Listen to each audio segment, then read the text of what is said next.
Dave, thank you. What you're looking at now is a map of the active wildfires in Canada from the Canadian Wildland Fire Information System. The brightly colored dots are active fires. The darker reddish spots are burned areas with no active flames. And then those areas showing dull reds, yellows, and blues are the fire index showing the intensity of the fires.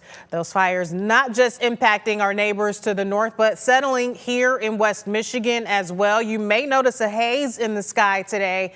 Officials have issued a statewide air quality alert warning those with breathing issues like asthma to be cautious when outdoors, as smoke particles could agitate your lungs. Joining us now from the Michigan Department of Environment, Great Lakes and Energy is Stephanie Hainsbaugh to give us some perspective on what's happening outside. Stephanie, thank you so much for joining us early this morning. You're welcome. Thank you for having me. Well, glad to talk to you about this because I'm sure many people are wondering how are wildfires in Canada keeping me from going outside today? Really, yeah, these fires and you had shown in just prior to me joining are very active currently in Canada. They're right along the Minnesota-Canadian border, extending northeast on into Ontario. And basically, it's a weather pattern we have set up. We have a cold front that's currently kind of right between the lower, upper and lower peninsula that's dropping down, that's bringing in northwest winds, and it's bringing in those intense plumes from those very active fires. It's bringing them down into our state. And we're currently seeing the effects in the Upper Peninsula. We do have Marquette, the last time I looked, for an hourly concentration of PM 2.5, I believe was in the unhealthy category. We do expect as this front drops south during the day, those plumes are going to continue traveling south through Michigan into northern lower, the central portion of the state, and southern lower Michigan by this evening into the overnight hours.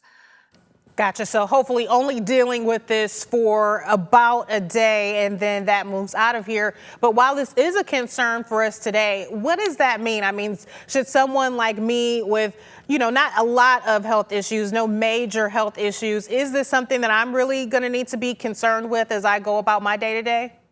Yeah, no, I'll say a couple things. We do expect this to continue past today. Unfortunately, just the weather pattern we have that's setting up, we're going to be in a northwest flow regime. So as long as these fires are remaining active, these plumes could come down into our state. So we are evaluating yet again this morning, and we're anticipating extending our air quality alert into tomorrow as well.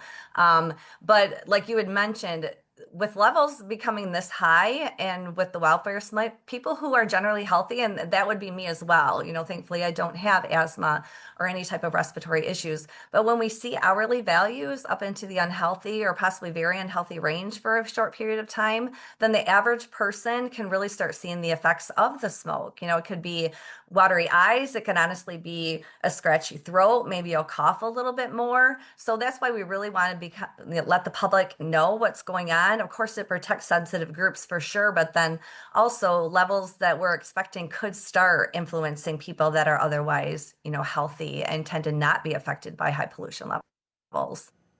Well, good to know. And I'm glad that you did clarify that even once we get past today, even as you say that smoke might move more south, this is still going to be a concern for us. So before we let you go, how long are we thinking this is going to be a problem for our area, Stephanie? I was just looking shortly before the call, and unfortunately smoke plumes are really keeping it through Friday. But this is something as forecasters here at Eagle, we look every day and we'll keep track of the smoke plumes, on how intense the fires are, on the weather conditions. A lot of it is driven by the wind flow at the surface and upper levels. So if those fires remain intense and we remain under a northwesterly pattern and we have maybe cold fronts or fronts dropping down, that's going to bring that smoke with it.